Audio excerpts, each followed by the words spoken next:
Last time, I talked about the deep structures of the brain and the different functions glands in our brain have. Today, I'll be talking about the hindbrain. This is the first part of a three-part series about three specific brain structures: the hindbrain, the midbrain, and the forebrain.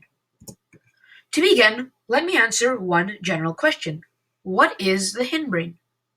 Well, the hindbrain is located in the top part of the spinal cord, meaning it is at the lowest part of the brain and at the lower part of the brainstem. The hindbrain acts as a life support system as it controls basic functions of our body. Three important structures of the hindbrain are the medulla, the pons, and the cerebellum. Here we can see the hindbrain as the lowest part of the brain, above that is the midbrain, and right above that is the forebrain.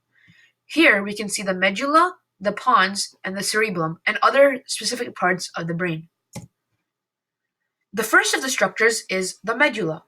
The medulla is also known as the medulla oblongata, and it is located right above the spinal cord, as you can see right here.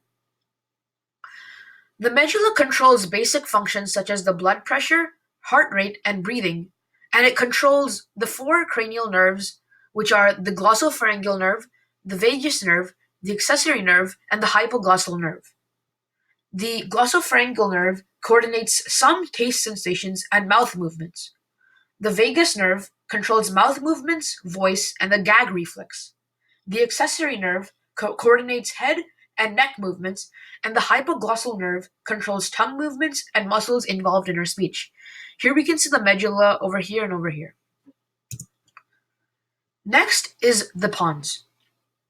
The pons is located above the medulla and toward the front of the hindbrain. And it's very important as it connects the hindbrain with the two other brain structures, the midbrain and the forebrain. And it controls other facial expressions and involuntary facial expressions. Four other cranial nerves that the pons is in control of are the abducens nerve, facial nerve, vestibulocochlear nerve, and the trigeminal nerve. The abducens nerve helps coordinate eye movement. The facial nerve coordinates movement and sensation in the face.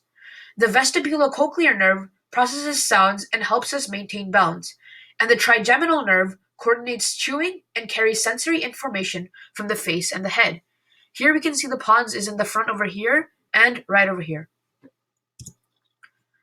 Last is the cerebellum.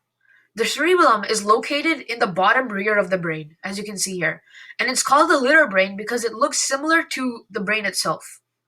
It controls natural muscle movement, involuntary movement, and nerve impulses. The cerebellum has two hemispheres which contain a dense layer of gray matter surrounding an inner region of white matter. It also contains special neurons.